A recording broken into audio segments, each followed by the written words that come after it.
نہ جانے پاکستان آئی M F سے منہ موڑ رہا ہے یا آئی ایم ایف پاکستان سے منہ موڑ چکا ہے، مگر بات یہ ہے کہ پاکستان کا آئی ایم ایف پروگرام بحال نہیں ہو رہا۔ گو کہ ملک نے پاکستان کا دعویٰ ہے کہ اس نے تمام سخت ترین شرائط پوری بھی کر دی ہیں۔ آئی ایم ایف کی تسلی نہیں ہو رہی۔ اب آئی ایم ایف کو رام کرنے کے لیے حکومت کی نظریں دوست ممالک کی 6 ارب ڈالرز کی مالی معاونت کی جانب لگی ہیں، جو کہ ہمیں فی الحال کہیں دور تک نظر نہیں آ رہی۔ یہ معاونت کب اور کیسے حاصل ہوگی، اس کا حکومت پاکستان کے پاس کوئی پلان نہیں ہے، نہ ہی جواب۔ دوست ممالک بھی پاکستان کا ہاتھ تھامنے سے کترا رہے ہیں، جس کی وجہ سے ملک میں جاری سیاسی مہاجرائی بھی ہے۔ دوسری جانب ماہرین آئی ایم ایف کے سخت موقف پر بھی حیران ہیں۔ پاکستان نے سفارتکاری کا بھی سہارا لیا ہے۔ وزیر خزانہ اسحاق ڈار نے اس حوالے سے اسلام آباد میں امریکی حکام سے بات کی ہے۔ 2 ہفتے قبل امریکی سفیر ڈونلڈ بلوم نے صحافیوں سے بات کرتے ہوئے کہا کہ امریکہ چاہتا ہے کہ پاکستان اور آئی ایم ایف کے درمیان معاہدہ ہو جائے۔ ان کا کہنا تھا کہ آئی ایم ایف معاہدے کے اہداف کی تکمیل کے لیے ہم پاکستان کی حمایت کریں گے۔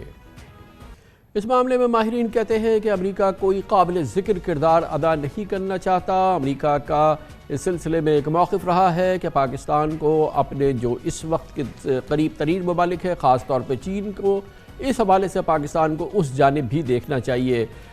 امریکی سفیر کے 2 ہفتے کے بعد بھی اس بیان کے بعد پاکستان اور آئی ایم ایف کے درمیان معاملات سلجھتے نظر نہیں آ رہے، جمود برقرار ہے۔ پاکستان اور آئی ایم ایف کے درمیان یہ مسائل پاکستان کی معاشی بقا کے حوالے سے اس کی اہمیت اور مستقبل کے اس پہ اثرات اور پاکستان کے بیرونی تعلقات کے حوالے سے جو صورتحال ہے، ان تمام امور پہ بات کرنے کے لیے ہمارے ساتھ موجود ہیں پاکستان کی انتہائی معروف مشہور سابق سفارتکار امریکہ، برطانیہ اور اقوام متحدہ میں پاکستان کی سابق مستقل مندوب محترمہ ڈاکٹر ملیحہ لودھی ہمارے ساتھ اسلام آباد سے موجود ہے۔ بہت بہت شکریہ ڈاکٹر صاحبہ۔ یہ فرمائیے گا کہ ہمیں سمجھ میں نہیں آ رہا کہ آئی ایم ایف ہم سے منہ موڑ رہا ہے یا ہم آئی ایم ایف کی توقعات پہ پورا نہیں اتر رہے۔ اینڈ رزلٹ یہ ہے کہ پروگرام کہیں نظر نہیں آ رہا، بلکہ اب تو لوگ بات کر رہے ہیں کہ شاید یہ پروگرام نہیں ہوگا۔ کیا اثرات ہوں گے اس پورے معاملے کے؟ کامران، جیسے آپ نے کہا، اس پہ بہت تاخیر ہو رہی ہے، جو کہ بہت تشویشناک ہے پاکستان کی اکانومی کے لیے، پاکستان کی اکنامک سلامتی کے لیے۔ تو جہاں تک میری سمجھ ہے وہ یہ ہے کہ جو ایک شرط جو آئی ایم ایف کی تھی وہ ابھی تک پوری نہیں ہوئی، اور وہ یہ تھی یا ہے کہ جو فائنینسنگ گیپ ہے اس وقت پاکستان کا، وہ کوئی $6 بلین کے لگ بھگ ہے۔ اس فسکل ایئر یعنی کہ اگلے 3 مہینے میں پاکستان کو $6 بلین کی ضرورت ہوگی اپنے کرنٹ اکاؤنٹ ڈیفیسٹ کو میٹ کرنے کے لیے اور اپنے ڈیٹ ری پیمنٹس کرنے کے لیے۔ تو آئی ایم ایف چاہتا ہے کہ پاکستان نے بہت پہلے یہ کہا تھا کہ کچھ فرینڈلی کنٹریز ہیں، یعنی کہ سعودی عربیہ، یو اے ای وغیرہ، جو کہ پاکستان کو فائنینسنگ دیں گے، جس سے کہ یہ فائنینسنگ گیپ کلوز ہونا شروع ہو جائے گا۔ تو اب ضرورت اس بات کی ہے کہ سعودی عربیہ اور یو اے ای سے یہ پیسے آئیں، اور جب یہ آ جائیں گے تو میرا خیال ہے پھر آئی ایم ایف اپنا جو سٹاف لیول ایگریمنٹ ہے شاید وہ اس پوزیشن میں ہو کنکلوڈ کرنے کے لیے۔ لیکن عجیب بات ہے، بلکہ تعجب کی بات ہے کہ آپ کو معلوم ہے کامران کہ سعودی عربیہ اور یو اے ای نے تو پچھلے سال کمٹ کیا تھا یہ پیسے بھیجنا، تو ابھی تک یہ نہیں آئے ہیں۔ اور ساتھ ساتھ میں یہ بھی کہوں کہ خام خواہ فائنانس منسٹری نے اور فائنانس منسٹر نے کنٹروورشل سٹیٹمنٹس دینے کے بعد اپنے تعلقات آئی ایم ایف سے اور بگاڑ دیے۔ آپ کو یاد ہوگا کہ پاکستان کے نیوکلیئر اور میسائل پروگرام کے حوالے سے فائنانس منسٹر نے کچھ کہہ دیا اور پھر ان کو واپس بھی لینا پڑا جو انہوں نے کہا، لیکن آئی ایم ایف کا بھی رسپانس آیا اس پہ، جو کہ بہت ہی انیوژول تھا۔ انہوں نے یہی کہا، جی ہمارا تو کوئی تعلق ہی نہیں ہے اس ایشو سے، اور نہ ہی کسی اور ممالک سے کوئی پریشر آیا ہے اس پروگرام پہ۔ اور دوسری دفعہ جب یہ ہوا وہ یہ تھا کہ جو الیکشن جو کہ پوسٹ پون کیے الیکشن کمیشن نے پنجاب میں، تو اس آرڈر میں انہوں نے لکھا کہ جی فائنانس منسٹری نے ہمیں بتایا کہ ہم فنڈز نہیں آپ کو دے سکتے انتخابات کرانے کے لیے، اس لیے کہ آئی ایم ایف کی وجہ سے ہمارے پہ بندش ہے اور مصیبت ہے اور ریسٹرکشنز ہیں۔ اس پہ بھی آئی ایم ایف کی جو ریزیڈنٹ ریپرزینٹیو ہیں ان کو ایک سٹیٹمنٹ دینی پڑی۔ تو کامران، میرے خیال میں تو ایک ٹرسٹ ڈیفیسٹ ہے، ایک کانفیڈنس کا فقدان ہے بٹوین اس گورنمنٹ کے جو اکنامک مینیجرز ہیں اور آئی ایم ایف، اور اس سے میں سمجھتی ہوں کہ پاکستان کو بہت ڈیمیج ہو رہا ہے۔ یہ اس سے ایک قدم آگے جا کے بھی لگتا ہے، کیونکہ یہ صرف آئی ایم ایف کے ساتھ ٹرسٹ ڈیفیسٹ نہیں ہے، ہمارے کی ایلائز سب کو پتہ ہے کہ اس وقت ہمیں کتنی شدید ضرورت ہے. There must be some very strong reason کہ وہ ہمیں ہماری ان ایکسپیکٹیشنز کو، ہمیں نہیں پتا کہ ان کی طرف سے کمٹمنٹ تھی یا نہیں، لیکن ہماری جو ایکسپیکٹیشن تھی جو ہم نے آئی ایم ایف کو کمیونیکیٹ کی، وہ ہماری ایکسپیکٹیشن جو ہیں وہ پوری نہیں ہو رہی. دوسری جانب یہ تمام جو ہمارے کی ایلائز ہیں یہ آئی ایم ایف کے بورڈ پر بھی ہیں. اس کی ضرورت ہی نہیں ہوتی اگر وہ دونوں ایلائز ہمارے آئی ایم ایف کو ویسے اپنے اس راستے سے بتا دیں کہ یہ ہم یہ کمٹمنٹ ہماری ہے اور ہم اس کو پورا کریں گے. اس کا مطلب یہ کہ ہماری ایکسپیکٹیشن اور جو ہم نے آئی ایم ایف کو کمیونیکیٹ کی وہ غلط ہے.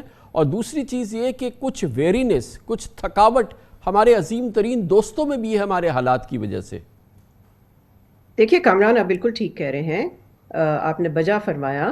اس وقت ہم اپنے جو ہماری فرینڈلی کنٹریز ہیں، میرا خیال ہے ہم ان کو اوور برڈن کر دیتے ہیں، بیکاز ہم بار بار جاتے ہیں ان کے پاس پیسے مانگنے کے لیے، اور پھر جو ہماری ذمہ داری ہوتی ہے وہ ہم پوری نہیں کرتے. اور ہماری ذمہ داری کیا ہوتی ہے کہ آپ اس قسم کے اکنامک ریفارمز کریں تاکہ آپ کو مستقبل میں بار بار ان ممالک کے پاس نہ جانا پڑے. اب دیکھیں نا، چین کی طرف سے تو جو وہ کر سکے انہوں نے کیا ہے. انہوں نے رول اوور کیا ہے، انہوں نے آپ کے ہاں ڈپازٹ رکھا ہے، اور لونز کو بھی لون اوور کیا، ایک دفعہ نہیں 2 دفعہ. تو ان کی طرف سے تو کمٹمنٹ آ گئی، ان کی طرف سے سپورٹ آ گئی، لیکن باقی جو ہمیں کرنے کی ضرورت ہے وہ نہیں ہوئی. اور پھر ایک اور ایشو بھی جو کہ آئی ایم ایف اور گورنمنٹ کے درمیان ایک آپ کہہ سکتے ہیں ایک ٹینس ایشو بن گیا، وہ گورنمنٹ کی جو اناؤنسمنٹ تھی یہ فیول سبسڈی دینے کے لیے انڈر پریویلیج لوگوں کے لیے. حالانکہ یہ پلان کلیئر بھی نہیں ہے کہ وہ پلان کس طرح سے اس پہ عمل ہوگا، مگر اس کے باوجود آئی ایم ایف کو یہ کہنا پڑا کہ جی ہمیں پاکستان کی حکومت سے بات چیت کرنی پڑے گی کہ یہ پروگرام کیسے فنڈ کریں گے اور یہ چلے گا کیسے. تو ایک طرف تو اتنا سیویئر اکنامک کرائسس ہے، دوسری طرف اس گورنمنٹ کا سارا فوکس تو ہے کہ عمران خان کو کیسے کنٹین کریں.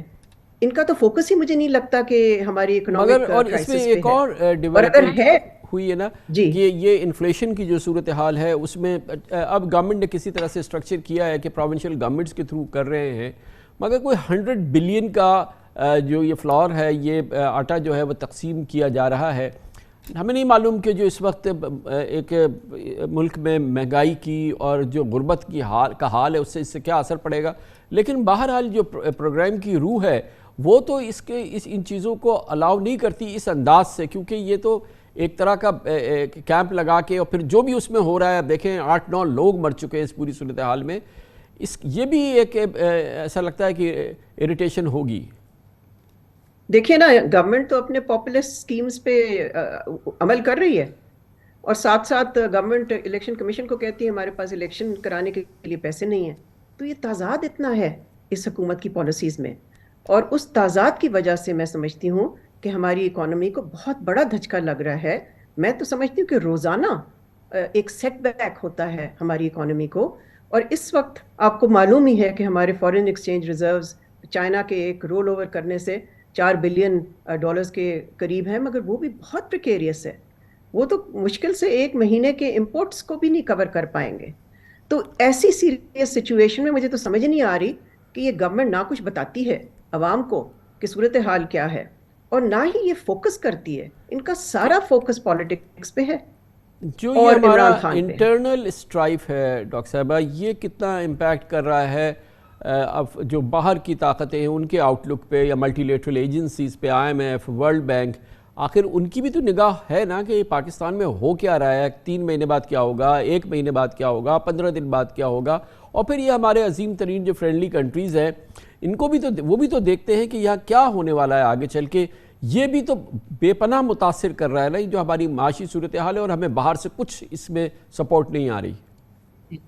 میرا خیال ہے آپ بالکل صحیح کہہ رہے ہیں کامران. جو اس وقت سیاسی بے یقینی ہے، پولیٹیکل انسرٹنٹی ہے، بلکہ میں کہوں گی کہ پولیٹیکل کیوس ہے اس وقت ملک میں. اس کی وجہ سے بھی ظاہر ہے جو ہمارے انٹرنیشنل لیول پہ ہمارے جو دوست ہیں ممالک، ان کو بھی تو تشویش ہو رہی ہوگی جیسے کہ ہر پاکستانی کو ہو رہی ہے کہ کل کیا ہوگا. اس کے علاوہ بھی یہ حکومت اس وقت اتنی کمزور ہے کہ ان کی میں سمجھتی ہوں کہ نہ کوئی فارن پالیسی ہے، نہ کوئی لیوریج ہے.